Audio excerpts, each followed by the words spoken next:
challenged at work? Challenging. Challenging and fun. Has anybody ever been in a job where they didn't feel challenged? Yeah. Are you there now? I don't know where you are now. Run. Yeah, that's the worst thing for employee motivation is actually not feeling challenged. We're going to talk about some of the differences. Who in here is actively looking for a job? If your boss is sitting next to you, please raise your hand.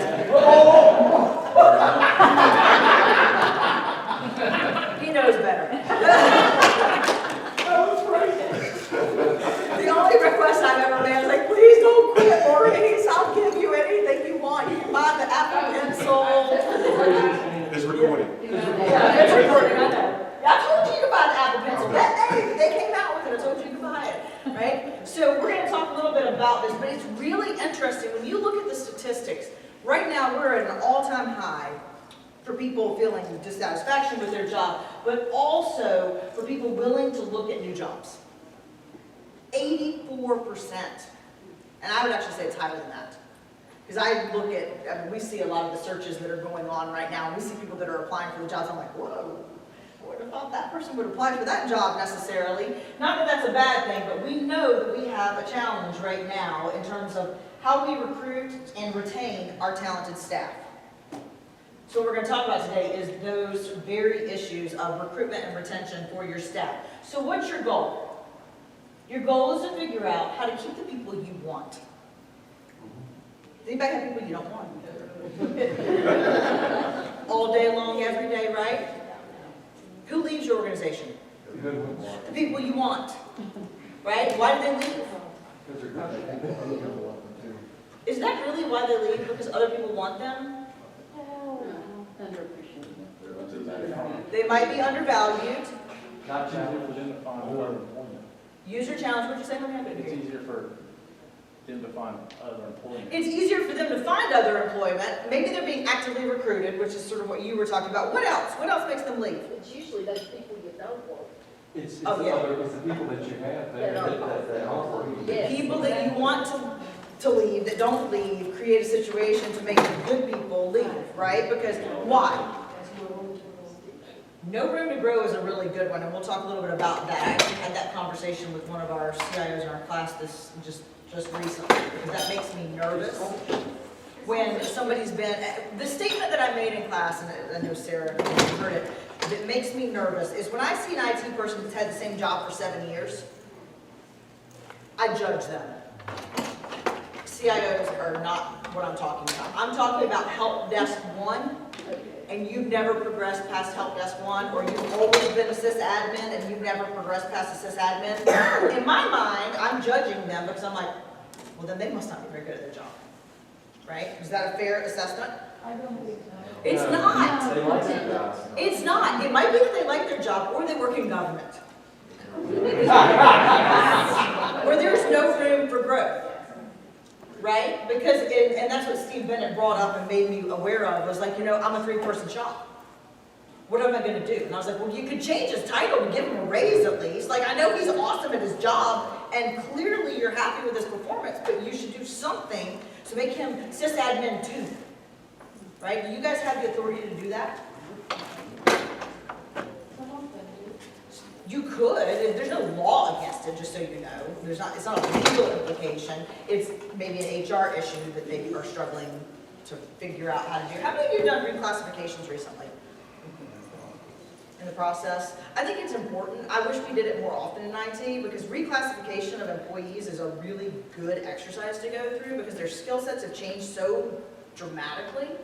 And when you look at what you got hired, I wrote my job description the day after I got hired at UNC. That was kind of interesting. And I look at that 15 years later, I'm like, wow, I made PowerPoints and typed Word documents. Like, that's literally the kinds of things I put in there. I don't still do that at some level, but it was sort of an interesting thing to think about how different our jobs are. When's the last time you updated your job descriptions, Dwayne? 3 years. 3 years ago when you came on board, right? And when had they been updated before that? 30 years ago? Probably. Yeah, I mean, I remember looking at the job descriptions when we were in Fayetteville and working with Fayetteville, we were like, whoa. These were literally written when mainframe computers were the standard for the way that we did our governmental business. And so the skill sets that were being hired for and then the job descriptions didn't match, and that creates a situation as well. So what are the challenges in terms of employee retention? We have a population problem. How many of you have recognized this? How many of you have heard of the silver tsunami? Some of you want to be in the silver tsunami. Leslie, when can you retire? 5 years. 5 years. Anybody else closer than 5 years? January. Are you retiring in January? No. So I was talking to Joel out there. How many years does Joel have? He said that it's 4 or 5, I think is what he said as well.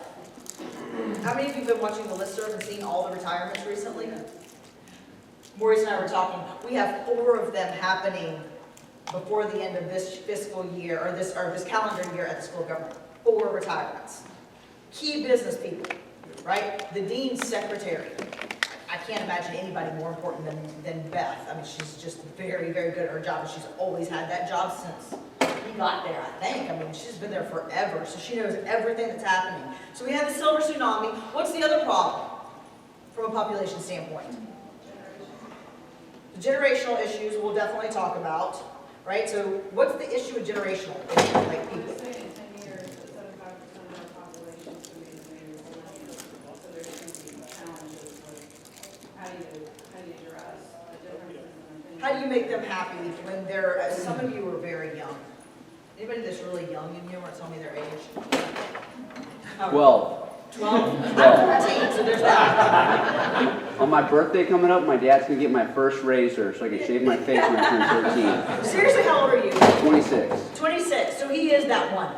Is anybody else here 25, 26, 27? Under 30? Yeah, you too, yeah, I mean. Yeah, I'm 14. So when we look at that, we've got one 26-year-old in this entire room. One person under 30 in this entire room. Are you not under 30? 32. Good genes. Right? And so if we've only got one out of this entire room, what does that tell you? They're not coming to work for government. Right? And if they are, they're here for 18 months, and then they move on. And that's the norm. We expect millennials to actually come in, work for us for 18 months to 2 years, and then get out and go somewhere else. You know, they might become like a hairstylist after maybe that's your next profession, I don't know. But we know that that's going to happen. We also know that boomers did not produce as many kids. How many kids are in your family, Inez? Like you, siblings. How many siblings do you have? 3 kids. 2 kids. 3 kids? Anybody else? 4? Anybody got just 2 or 1? 2 or 1? Like that's the norm for boomer families. They typically had 2.2 children, right? Which means that their parents had how many kids? 4, 5, 6, right? So we have a population deficit that's actually happening right now as well, which is kind of interesting. How many kids are the millennials having? Some of them are 0. How about generation Y/X? You only have 1? I got 1. That's not the trend. He's got 3 and he's 32. Are you going to have any more? Are you sure? It is fascinating. I said something the other day to one of the swim team parents, and I was like, it is clear to me that our population problem is going away. Because I'm a kid pusher for 6 and unders, and there's 7 million of them. We literally have more kids on the swim team under the age of 6 than we have of the entire rest of the age groups for the swim team. And I go to Campbell's school. My son is Campbell, and he's in 1st grade. I go to his school, and I walk around, and I'm like, man, that lady's pregnant again. She was pregnant last year. I felt like she was pregnant last month with a different set of kids. The average at his school per household is 4. Which is kind of interesting. So the 3 and 4 actually makes sense. We're seeing a revision to like more of a greatest generation mentality in terms of the kid production, which is good, except that it's going to take 25 years until they're in the workforce, right? So we've got some challenges there. Skill gaps. What are the problems with hiring right now? Most of the CIOs that I talk to cannot find qualified people. Typically, I think we can find them, but soft skills, there are issues.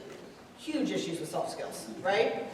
And depending on where they came from, maybe they did or didn't have any level of training in the soft skills space. I mean, that's an education issue for our computer science programs, et cetera, to handle. What else? Did you have something? Well, just most of the ones that are really young that we're hiring, if they're in their early 20s, they've always talked to each other with texts, and it's different how they communicate. Their style of communication is vastly different. They don't use complete sentences, but there's nothing wrong with that. Right. No, we're not judging you 26 in the back. It's just that when you try to mix that in, people who are good at work. He's too busy texting. Yeah, he probably is too busy texting. You know, he's tweeting right now. He's on Periscope. I'm a sales rep. I'm over here trying to talk to people. Yeah, exactly. But I'm really good at multitasking. Well, he's not texting. He's on Snapchat. Oh, okay. Right? Yeah. Snapchat and stuff. I'm snapping all the time. Yeah, Taking exactly. a selfie over here. I can't help but think that if you read our job descriptions, sometimes they are just all over the place. And you have this wide, you want this person to work on one of them. Yeah, and they can't actually do those sorts of things. And people are much more specialized technical Yeah, now, so. they are. And it's the fascinating research about millennials, and I feel like I'm picking on them, and I'm not, is that number one, 50% of the entire millennial population is not employed full-time. I guess they live at home. I don't really know where they live, but 50%. How old's your son? Dwayne? 18, so he's fine. He's got a couple years till he gets out of school, right? But we know that they're not full-time employed. More interestingly, they prefer to be freelancers and set their own hours. So they're not going to come work for an organization that requires them to be there 8 to 5, because that doesn't necessarily fit in the mentality that they have. Our educational requirements now, are they too burdensome? Some places are making them relaxed, which I think is going to be a trend that we keep seeing, because a lot of kids have said, I'm not ready to go to college yet, or I don't see the value, like the return on the investment, right? College is super expensive. I don't see the return on the investment. So we have all these requirements. Oh, you have to have a 4-year degree. Right? How many of you had to have a 4-year degree to get your job? How many of you have a management requirement if you're going to be a manager that you have a 4-year degree? How many of you were in the military and didn't have a chance to get a 4-year degree because you're serving our country?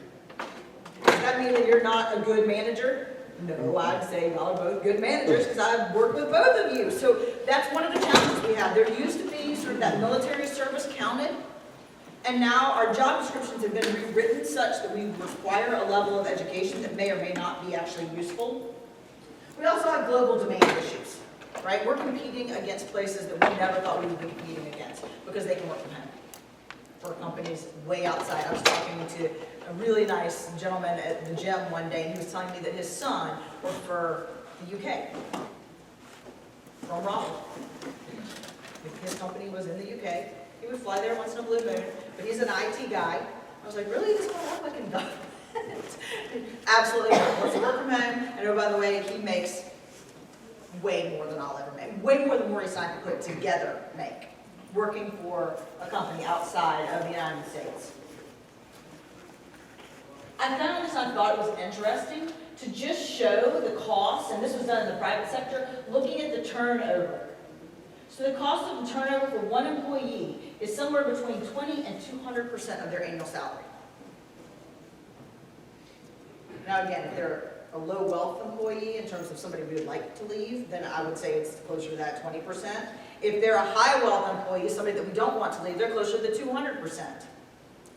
How many of you have had somebody critical leave your organization in the last month, last year?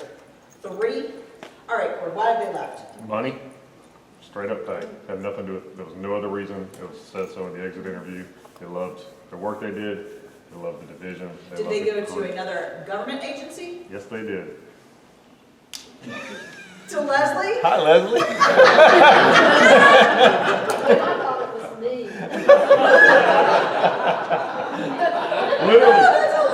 They literally walked across the street less than 100 yards. And how much more money did they make? Because you should probably get on that train. One of them was 13,000 more and did less work and less responsibilities. The other one, I swallowed. well, when I say that, they were in an administrative position at CFUA, which didn't exist at the county, and so they reported to now an administrator making more Oh, money. so they don't have to do paperwork. Correct. That's awesome. awesome. So they didn't have the administration piece, but they were making more money because they were being paid what So they now should be you paid. guys, I mean, I know that, well, y'all compete against each other all the time, but you stole Lawrence from Wilmington, so there's that. Well, Lawrence worked for me, then he went to work for Oh, them, he went to Leslie's. and then I got him back. And now And then I got him Okay, back so again. there's a little tit for tat going on there. How many of you are competing against other governments? I would imagine that the RTP area is kind of interesting, but most of your people have gone private sector, haven't they? Most of them have, yeah. Well, we just moved here. Well, yeah, you just competed with Carrie, absolutely, because Nicole went to Carrie.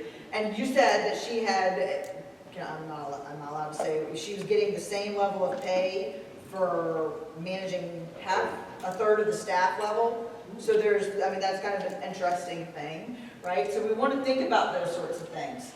So here's a sort of a strategy for figuring out how you keep good employees, and then Maurice is going to talk about some of the leadership pieces of this. Number one, you want to create benchmarks. What kind of metrics should you be looking at? This is important. Figure out what's important to your executives. Figure out what's important to your line managers, because these are the people you're trying to figure out how to keep at some level. What does the organization already measure? What do we want to improve or increase, and what do we want to reduce or decrease? How are we measuring success?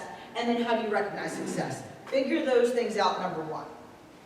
And by the way, all of this will be posted on the NCLGISA site, so you can have access to it. So you figure those things out. I bet none of you have done this. And I saw this, and I was thinking about it, and ruminating on it. I thought, man, this is brilliant. Employee turnover rate. Does anybody figure that out in their agency? What I'm more interested in is the question at the bottom. Who's leaving? What generation? What title? What location? Is it all your network people? What were your people that left to go there? SCADA administrator, GIS administrator, and then a specialist, Okay, so they're kind of all over the board. all over. Has other people from outside of IT gone over to New Hanover? You know, y'all don't recruit them. I don't know that we've had very many go over there. So literally, it's only IT that's having that deficit. Right. A lot of the operations went to other Anybody other have a state specific agencies. genre of folks that are going away? GIS, especially with the feds where you have federal government. And I don't know how you compete against anybody. Right, I mean, financially, the federal government pays substantially better than you guys pay. And they have routine openings for jobs, so you lose a lot of people to the federal government, and you can't compete financially with them. So what do you use as your strategy? work-life balance. And also, I try to create what's called like a small business mentality where you get to be well-rounded and get an opportunity to go into areas outside of your specialty, if you have a specialty area. And also, I try to, what I found is very helpful actually, is when you can get them on projects with other directors or deputy city manager, people like that, you know, being in the room. Visibility. That visibility. So those things coupled together tend to keep people around. Yeah. But again, you can only do so much. And there have been a couple times where we have been willing to Match pay. match pay. And usually it's not even that you have to match it exactly, you have to get close, Exactly. right? Because there is a loss that happens in terms of their own lifestyle when they make a transition. Right? Because they have to go to a new job, make new friends, learn new processes. So if you can get that number fairly close, I know at the university, I've never done this, but I've seen other faculty, not at the School of Government, do this, that you have to have a written offer from a competing university to get a salary match. You can't just have like a verbal, like you have to have a written offer, and if you have that written offer, then you can go forth and ask for that. You better be ready to quit your job, because if they turn you down, they terminate you, right? Which is sort of interesting. But I always wonder, did you have no levity, like no room to actually negotiate? Management would not negotiate. And that position sat. You're lucky, Leslie. That position sat out for almost a year before we were able to fill it. And I wondered if in your, that previous slide, if that accounts for, because we're a small shop, 6 people. And when we lost 3, that was 50% of our staff. And so everybody else had to pick up the slack to try to cover that, which meant every single project in the entire organization from an IT standpoint stopped, came to a screeching halt for a year. As well as should have. And just to try to, we're Because sitting you there have with to do maintenance, I mean. right. We're Right. literally sitting there with a cinder block over our head, treading water, trying to keep So it what did afloat. you do with lapsed salaries during that year? Nothing. We actually took some of that, was able to use it to bump up the salary to get my SCADA person back in. So Okay. we were able to take some of those When you funds. bumped up that salary, how close was it to the person that was making $13,000 extra moving over to Leslie? It was almost exactly. So It was why almost a why match. wouldn't they have done that then? It just sounds like that was wasted time and money. That's exactly what I said. Okay, yeah, you can't solve management. I said that exact same thing. Then how can you guys be successful? Yeah, 26. Exactly. Youngest guy in the room, how can you be successful at that? That's not cool. This is what everybody, but we deal with the same thing. We both are right in the same municipality. We have the ports that we deal with, City of Wilmington, New Hanover County, PPD, private sector, hospital. I mean, we're fighting And this. so what management, I guarantee you, says is, we can't try to compete because there's too much competition. So we would have to inflate everybody's salaries. That was the Budget problem. doesn't- That was the problem. If we do it for one, everybody's gonna complain about it. Right, yeah, that's a whole discussion. But Not everybody. I don't think you tell the right story, because we're already in a reactive mode. Yep. So you have to change that and talk about what is the cause, I mean, not cause, With the impact? the impact or the value of not competing. So like, what do you lose by not competing? Right. So if we don't do this, we get down to 50% of our staff. And oh, by the way, that means nothing gets done except basic And you project maintenance, that out, right? and then you put a dollar value to that. And governments are really used to using lapsed salaries and saving that money and then filling budget holes with it, so it's very comfortable to them. So that's why Ford's model of, oh, well, we'll save that money and then we'll put it towards that salary, because that's very comfortable to your standard government organization. I realize you're not in a standard environment in terms of how old you are. You haven't been there, like, to see how broken it is, quite frankly. You'll get jaded really quickly, just so you know. But actually, it's good to ask those questions, because that's one of the things that we want to spend time figuring out the root cause. So you guys, money is a disincentive and an incentive at times. So we can talk about the financial side, but there's other reasons that people leave, right? If you hear people saying, oh my gosh, we have been through so much. I am so tired. We're working so hard. You should be worried.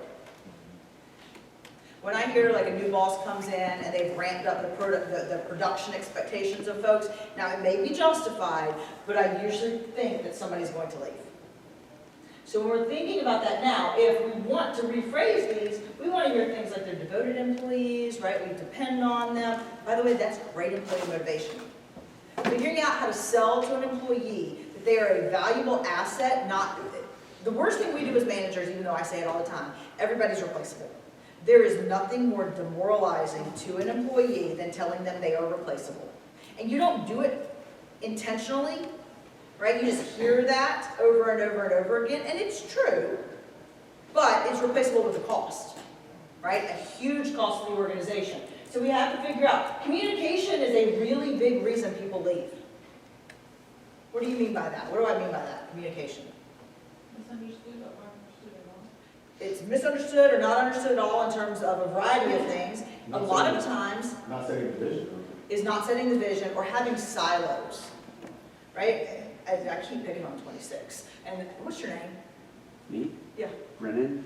Brennan? Brennan. Oh, Brennan. Okay, so Brennan is coming into the organization. I don't know how long you've been with the organization, I don't even know where you work. But he comes into the organization and he says, wow, the network team's over here.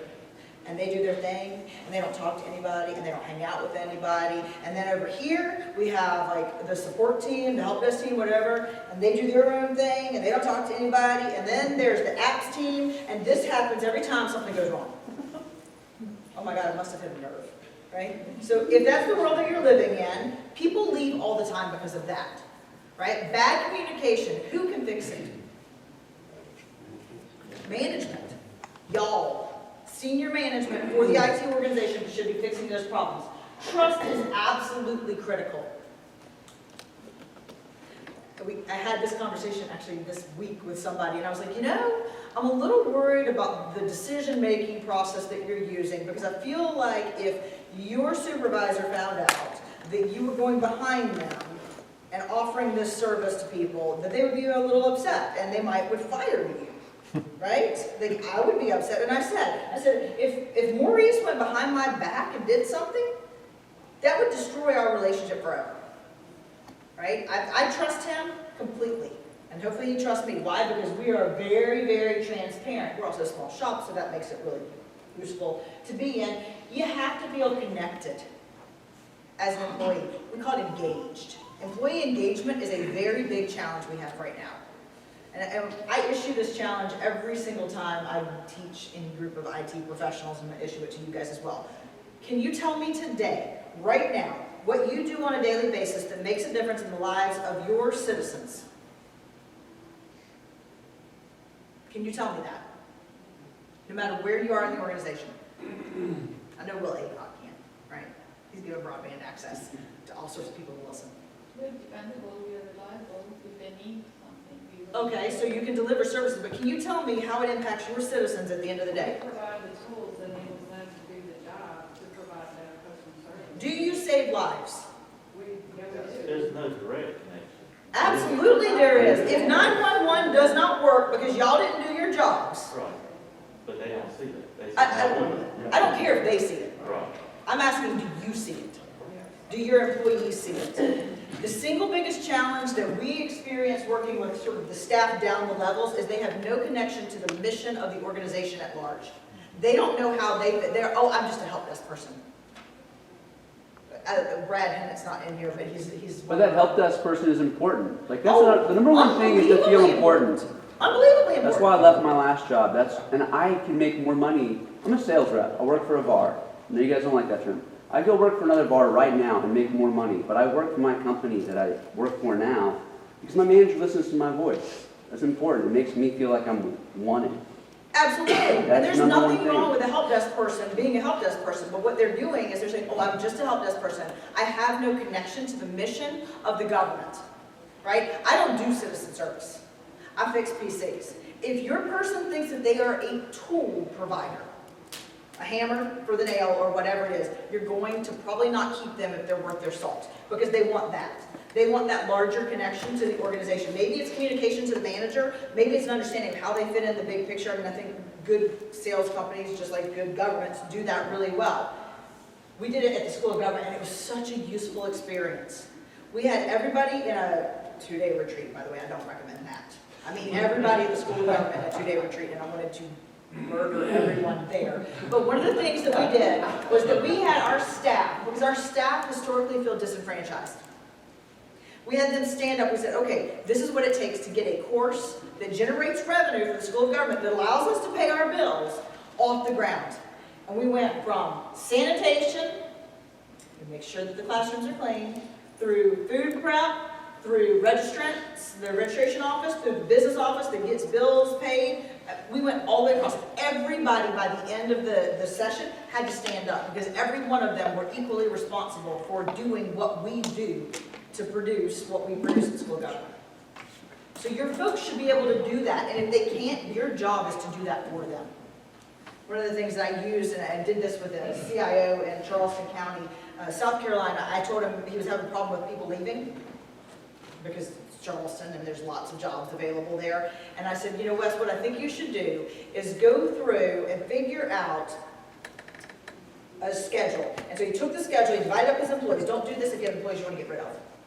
Okay, that's an HR nightmare, so don't do this then. But I said, I want you to write a letter to those employees on your schedule. Every month, pick 2 employees, 3 employees, whatever it is, and I want you to write them a letter. It'll go in their personnel file. This is why you don't do it to somebody you want to fire.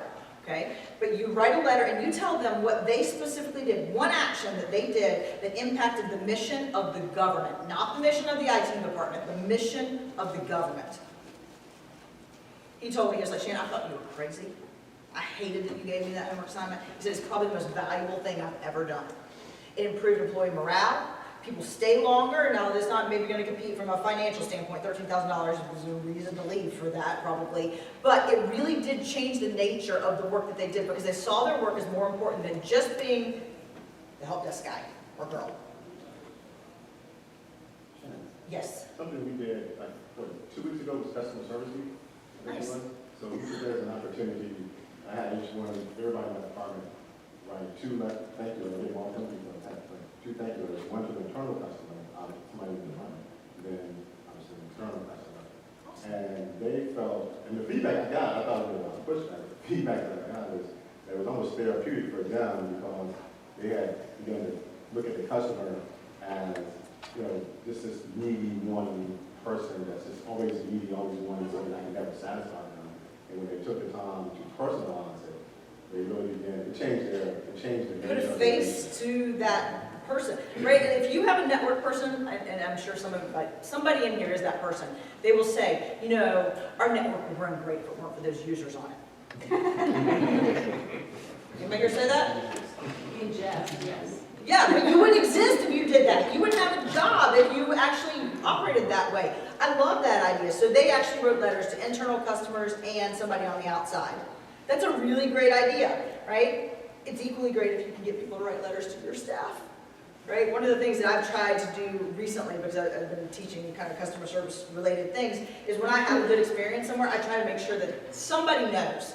I checked into a hotel and I got there at 8 a.m. I'd flown at 5 a.m. to get to Dallas, and I got to go in, and I asked the little kid working the front desk, I said, if there's any way I could get in my room. I know it's 8 o'clock in the morning, and I'm not supposed to check in until tonight, but I really could use a shower before I have to stand up and teach all day. And he found me a room. You better believe I sent a note to his manager that night. I was like, I just want you to know that Ralph, who his name wasn't Ralph, did an amazing job. He really helped me out, and this is why I come back to the Sheraton Arlington every year, because y'all always consistently deliver, right? And we run an event there, so we make them money, and that's great. In terms of the root causes as well, why do employees stay? How many of you survey your employees to find out why they stay? What's the thing you love about your job? We do some weird things at the School of Government, but one of the things we did for a while, I don't know if it's still there or not, we had a cork board where people wrote down what was important or what they loved about their job, what made them feel good about their job, and they would stick it onto the cork board. And I thought that was a really interesting strategy. I mean, I can articulate to myself and to everybody else what I love about my job, but to see it visually displayed, you get to see what other people love about their jobs, and that was a really motivating thing to walk by and look at on a regular basis. Why do employees come to your organization? How many of you survey them to find out why they chose you? They chose you. It's not like they don't have other options, right? And then you want to do your exit interviews. Most people do exit interviews. Most people don't do them the right way, because people will say one thing when the reason that they are actually leaving is totally different, right? So sometimes the exit interview should be a bar event, right? Where you have good relations with folks and you find out why they're leaving. Really? It's because John gets paid more than I do and he doesn't do a thing. Those are the kinds of things you want to know. Okay, I'm going to stop because I want Maurice to go and speak a little while about the leadership stuff. It's going to tie really nicely into this employee life cycle and figuring out the root causes, and then we'll come back at the end if we have time. I don't know where yours is. Is that you?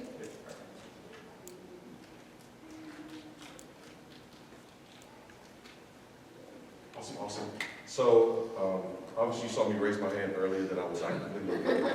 That is not true. I just want to get that out there while Shannon's in. And by the way, if any of you try to recruit him, I will choke you out.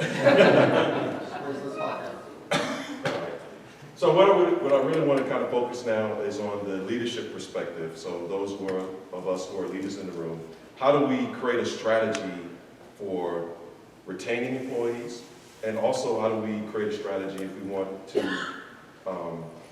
nicely nudge employees into a better seat, I'll put it that way. Okay, so one of the things that I think is really important as leaders is that we actually have a culture where we are role modeling the behavior. So if we're expecting certain things, we need to set the tone, we need to set the culture. We need to be the ones that are actively in front and making sure that everyone understands the direction that we're going. Because a lot of times when employees are dissatisfied, it's because they don't understand where they're going. They don't understand. You're saying one thing, but what they see is something totally different. So one of the really interesting things that I've been hearing all throughout the conversation is this whole opportunity of making sure that we have a trusted relationship from the leadership perspective and those who are following. I think that is hugely important. Trust is one of those things that you just don't, once you lose it, it's gone. It's very hard to get that back again. How many of you have had an employee that you have trusted and they violated that trust? And do you trust them ever again? You go so far, but you never go all the way like it used to be. So that is one of the things that you have to make sure that you have, especially if you want to keep your employees. You want to make sure that you have an atmosphere of trust. And I'm so thankful that where I work at now, we have an atmosphere of trust. So, you know, I can, even if I don't see Shannon or she doesn't see me, we know what each other's doing and we know that we're still moving the CPT forward. Another thing that's really important, we talked about, what Shannon mentioned, how many of your employees that are down in the organization actually know that their job is impacting the larger mission of the organization? And that goes into this whole joint risk and empowerment piece. Your employees need to feel empowered. They don't necessarily need to be micromanaged, and I know there are opportunities where micromanagement takes place, but if you really want to get the most out of your employee, you have to have this culture of empowerment. And I won't stick a pin in the moral standards. I think everyone understands ethics and how important that is, especially for this younger group that's coming in. They have a different call to moral standards than probably many of us do. A lot of us will make deals. You can shake your head. I know it's on camera. You know, we'll go and make those deals like, you know, this doesn't really apply to me, right? You know, we can have something separate on the side. Well, we have a group that's coming up that's not quite the same standard that they operate on. The other piece of this is this whole concept of individualized consideration, which is nothing more than mentorship, coaching. So one of the things that we find that's really important is that making sure that you have opportunities to have conversations with your employees, making sure that they feel valued, making sure that they understand which direction we're going and all that sort of thing. Yes, and I want to say it's not always, it doesn't necessarily always have to be positive conversations. Having difficult conversations about work performance is equally as important as having the positive conversations. Because what happens when you do a job performance and you always write that they're excellent, and you know deep down inside that they have made some mistakes. And then when it comes up in a meeting or something, and you're like, well, yeah, I know that they don't do this particular job well, but you wrote in their job performance that they exceeded above expectations. How does that make the employee feel when you kind of hang them out to dry and you never really address that particular issue, right? So coaching and mentoring is vastly important. Yes, it is. So I have 4 supervisors, and they each have a mixture of 3 or 4 staff working in them. And I always stress to them these things, you know, that you need to work with your employees, understand, coach them. But a lot of times I feel like it's the director, the CIO's responsibility to do that. How do you really, I don't know if anyone else struggles, but I think a lot of times I feel like, you know, at the top, you're stuck in the situation having to fix all the problems. As much as you work with those supervisors to try to instill upon them, work with them and say, you know, you've got this group that you've got to work with. I don't know if you've got any advice for that. That's always, that's a really big challenge. I always find that and I call it the middle management group in IT, they feel that their role is really around projects. And they never really feel like their role is around the employee actually supervising. They feel very uncomfortable in that space. Have you given the opportunity for this middle management group to like have training in how to, so you might have to have a difficult conversation Is it with tied them. to their performance evaluation? Yeah. I mean, that's what I would do. If people aren't delivering on something, I tie it to their performance evaluation. It works great for 6-year-olds or 36-year-olds. Star charts are very important in life. So from 2 or 3 levels back, how do you keep that, you know, instead of having to go to each of your employees on a regular basis, say, how are you doing another supervisor? I mean, how do you get that feedback? You know, are they doing that? So, well, I think 360 evaluations are great. That's what I was going to say. People, Cord, did you have to do a 360? I thought you did. I remember you, because I thought I filled it out for you maybe. So yeah, the 360 evaluation is always really interesting, where your employees and your peers and people even outside can evaluate you as well. And Maurice is a semi-expert in those, so you can talk to him for sure about the way to do those. But I think 360 evaluations would be one. Yes, that's definitely one way to do it. Maybe having some sort of informal, like focus groups would be another way to do that. I also say having lunch with you in something, in a very informal setting where you, I know. Our dean does that. Yes, he Our does. dean does like a lunch meeting with a group of employees, and it's Yes. kind of interesting. Yeah. They just ask how you're doing, like, you know, it's a random assortment of people. And Gina does that with the county, because lunch with Gina. Yes. She Yeah, actually Yeah. sign up, she does them each month. that's what we do too. Lunch with Inez. I guess it's not gonna happen the first lunch, but eventually they'll start Yeah. opening up. Once Yep. they get to know you better. We had that with Or you can have a Tech Tuesday where you're actually getting away from the office and, you want to, partake in suds and that sort of thing, sipping suds, talk a little technology. I mean, I think.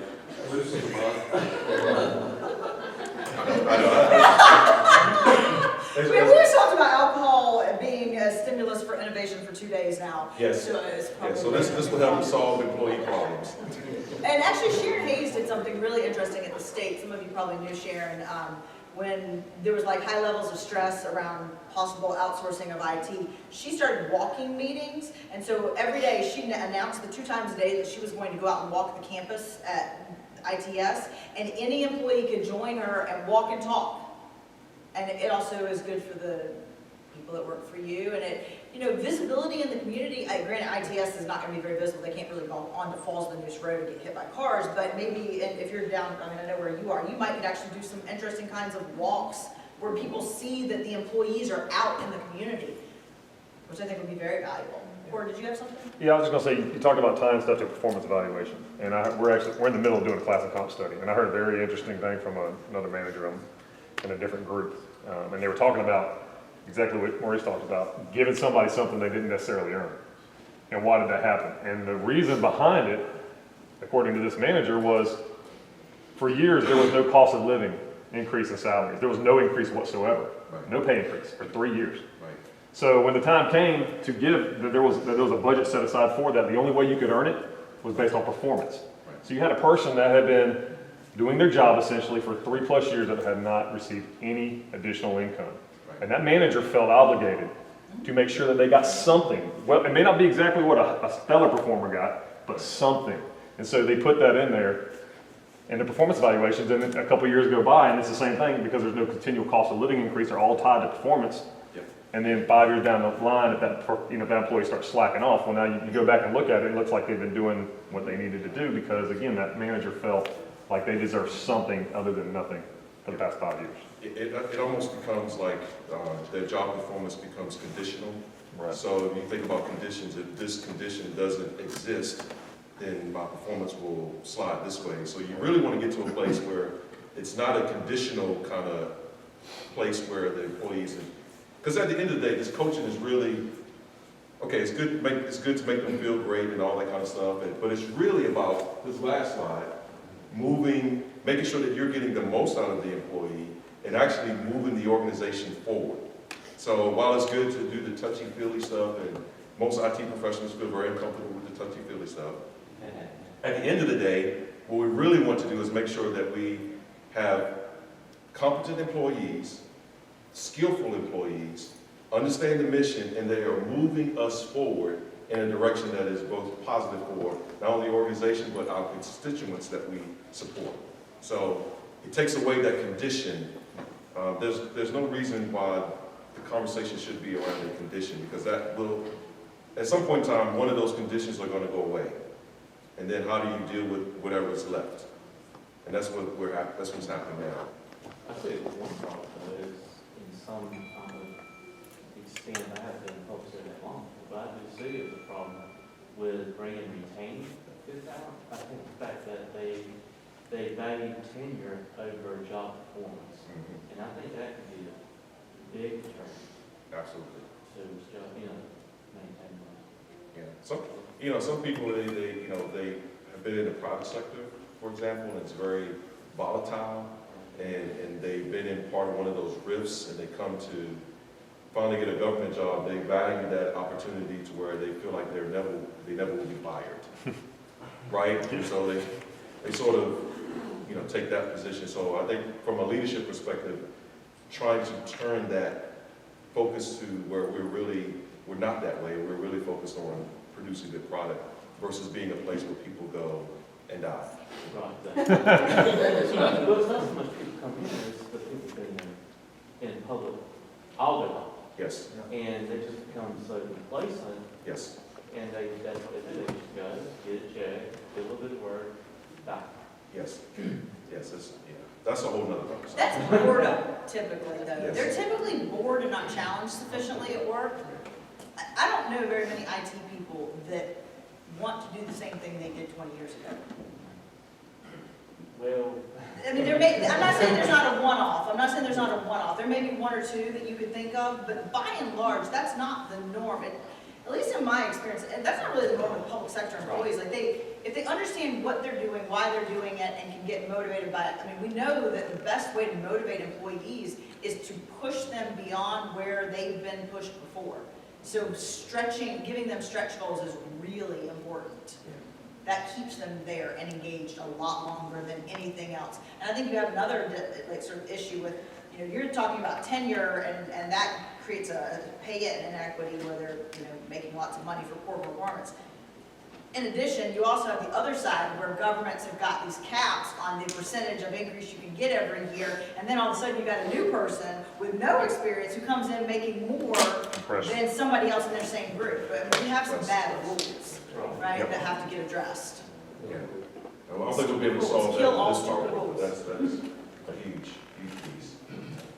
Obviously, this is a huge component to retaining employees, and that is this whole concept of making sure that you are stimulating individuals intellectually.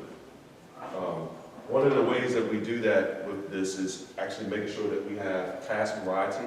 I think IT is in a wonderful place where they can offer different types of opportunities within the technology realm to keep employees engaged. I think Dwayne talked about, that's one of the selling points that he uses with his employees, is that you have this opportunity to get a wealth of knowledge when you come to work for the city of Fayetteville. The other piece of this is making sure that you're giving autonomy, that you have this opportunity for your employees to have some influence and opportunities to acquire recognition and prestige. There's nothing better for most employees to be recognized for some of the work that they do. It's a very awesome thing. I think the dean does a really good job when faculty members make tenure. He sends out this really nice long email about all of the accomplishments that they've done. And you can tell that the employee now walks around the school with a sense of accomplishment. And that actually is a huge piece to employee recognition and employee retention. Push them beyond the comfort zone. That is really important. Yours or theirs? Theirs, yes, both. You have to push them beyond their comfort zone. I think one of the reasons why I really enjoy working at the CPT. So he's trying to save himself now. Is that Shannon really pushes me beyond my comfort zone, right? So initially when I first came to the CPT, chokehold comes in mind, yeah. Initially when I came to the CPT, Shannon was pregnant, and she, I was hired on the 9th, actually started working on the 9th and then the 14th. My son was delivered. And then she said, here you go. Not with the baby, not with the baby. Got one of them nursing things. Did you watch him that day? I did. Oh, well, yeah. The CPT was my baby. So this is comfort zone you're talking about? This is the comfort zone, I right? was like, now you're gonna teach all these people. I know you've never taught before, but Yes, go. yes, ready, set, go. And I'm like, okay, so what do I say? So I'm coming from a role of being a CIO to standing up in front of people and talking. And I was a typical IT person. I didn't want to talk to anybody, right? I didn't want to have any of those kind of conversations. And she continually pushed me to do these sorts of things, and continually, not only with IT professionals, but put me in front of other of our client groups. And I think it even has pushed her out of her comfort zone a little bit to give up some Letting control. go is the hardest part of the whole process. I thought the center would die when I went on maternity leave, and then he did better than I could have done, which sucks, but it's reality. But it was good because now it's pushing us out of our comfort zone to do more, bigger, better things. You have to find a way to push your employees outside of their comfort zone. So whatever they can reach, move it out just a little bit further. Make them really stretch themselves to get to that place. And in that same vein, it's going to push you outside of your comfort zone. Because now you have to trust, and then go back to that initial slide, the trust slide, you have to trust that they're going to actually try to reach for this glass, right? You also have to have a level of comfort with failure, and you have to make your employees very aware that failure is okay. Yes. I swear, I wish I would have made a photocopy. I said I was going to, and I forgot to ask the teacher, so I didn't want to release it. My son is in first grade, and he came home with the most beautiful note that was sent to all the first grade kids in his class. And it was a letter that the teacher had written, and it had a pink gum eraser.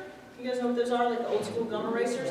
Attached to it in a bag. And it said, the most important lesson that you'll ever learn, and the only thing I care that you walk out of first grade knowing, is that you have to fail. Because it proves that you tried. And this tool right here is the tool that I want you to use every single day of first grade, which was the eraser. Because she wants to see them fail because it means they're trying. It means your boss has to be comfortable with failure. But many of you are the boss. There's a way to manage failure where you, and I think the dean has been very, very gracious to us because we go, okay, we don't know if we should do this or not, it might fail. And he goes, it's okay. You know what? If it fails, I'm not going to let you hit the floor.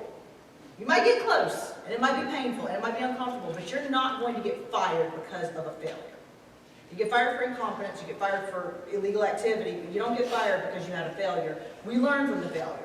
And so I think that comfort zone issue for y'all is letting people fail, including yourself. And feeling good with it, feeling okay about that. We took, one of the things I implemented a few years ago is I started taking one of my staff, and every time we had a project, I would bring them in and start slowly handing off the project management aspect to them. So for instance, we had a help desk person, and we did an automated agenda for the entire organization. And I literally handed that off to that person that sat in the back and watched. And when they needed me, I'd step up. And if they didn't, I'll let them run with it. And they implemented the entire thing, and they got all the credit for it. I can't tell you how many emails I got from senior management saying what a great job this person did on implementing this automated agenda. They were there for every question. They knew everything they needed to know about it. Had a network admin, did our Laserfish implementation. That has nothing to do with networking. And he had never managed a project before, but has ran with that for 5 years. And that's giving them the recognition as well, giving them a level of influence and autonomy. I mean, you're hitting every single one of Task those. variety, all that stuff. And it's no different than managing your kids. You guys know you do this with your children. Every day of your life you treat your children this way. And I'm not saying your employees are your children, but the same principles apply for good managers, that the way you manage that relationship is very similar. You allow them to spread their wings and jump off the treehouse if they just absolutely have to. Okay, but how do you handle the failure? I mean, you say you've got to be comfortable with failure. How do you get comfortable with failure? I mean, how do you? I do it every day. It's like taking risks. It's the same as taking risks. You have to be willing to take risks in order to move forward. I mean, anytime you are part of a IT department, there's a certain level of risk that you have to take in order to continue to move the department forward. Because if not, you get stagnant and employees will leave. And like Thomas Edison said, when he was talking about all the patents he had and what an amazing inventor he was, he said, I didn't fail 1,000 times. Right. I learned 1,000 ways that it wouldn't work. Right. Right? It's a reframing of the way you think. It's not just stopping at failure, it's the fact that you go a step further and try to correct it. Well, yeah, and you have to learn something from the failure. But you don't stop there. No, but I think her issue is personally, how do you get comfortable with failing? It's an ego damaging experience at some level, and believe me, I've had lots of those failures. But if you can do exactly what he's talking about, which is correct the failure, but for me, it's a documentation of lessons learned. What did I learn from this? I don't want to think about it as a failure, right? I want to know what I learned from this, because I guarantee you I'm going to apply that in the future in some way that's useful. Now also, when I want to say that you have correct failure, at least you find somebody, you find the help to help you correct the failure too. It's not just you're stuck with the failure yourself. You find the help. You make sure you manage it until it's corrected. I also I told my staff every time when I've ever hired anybody that if you do fail, the only person you report to at the end of the day is me. You'll never stand in front of That's right. management trying to The explain boss your is the one failure. that That's takes my points. job as a manager. And if you fail, it's because I've allowed you to fail. I've got to be there with you during this whole thing. We had a sand corruption, for instance, that lasted 3 days. Horrible over the weekend. Everything was down completely. And my staff members sat there, slept in the office, and I was in there bringing coffee, getting resources, everything she needed, bringing food, doing whatever it was she needed, standing beside her the entire time until the problem was rectified. So that she knew she wasn't alone in trying to solve the issue. And at the end of the day, like I said, I explained it to upper management what happened. It wasn't her job to do that. And I've been told by a lot of staff that when they do fail, they feel comfortable because they know they're coming to me and they're not having to be worried about standing in front of all the senior management trying to explain what happened. And of course, a little scary, like, who's gonna really argue with them? I will say, one of the things that,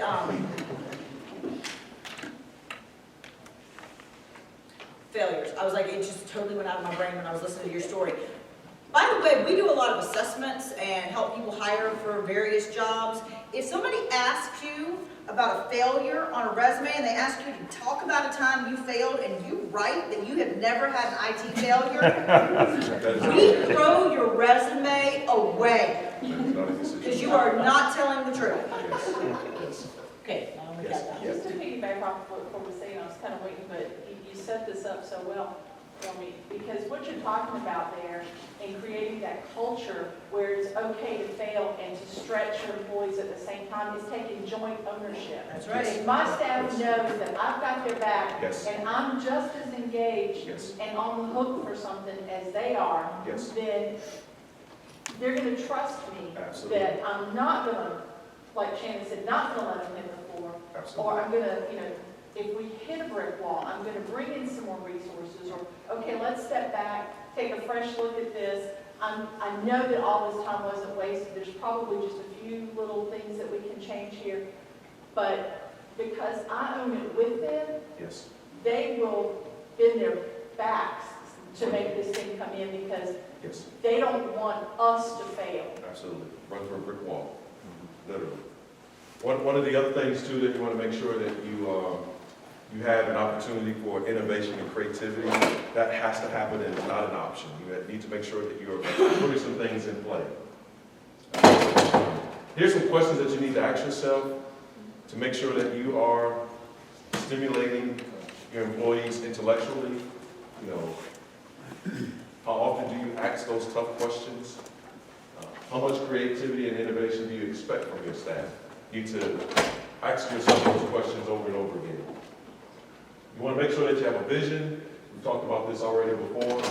I like this quote by Steve Jobs that says, if you're working on something exciting that you really care about, you don't have to be pushed. The vision pulls you into doing the work.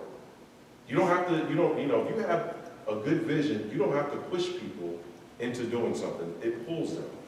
Okay? So you want to make sure that that is a place that you are at. And this is my last slide. It was really interesting. There was a survey in 2013 done. It was a sample size of about 580-something employees. And one of the top things that they said that made going to their job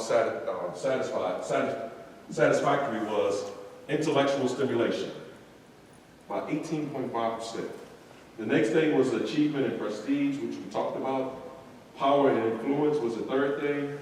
Security, work-life balance was, down in the fourth and fifth section. Affiliation and friendship was the fifth. And money was the last one. Money was the last one. I thought that was very interesting, that money would be the last thing that retains employees. Because a lot of times we think it is, and sometimes it is money. But by this survey, it was intellectual stimulation. I think money is more basic, it's enough. Like you don't worry about it anymore. Right. Then striving for better things. Yeah. I think the challenge is making sure that our pay scales are at least in the ballpark as everyone else. I think that is the challenge that we have.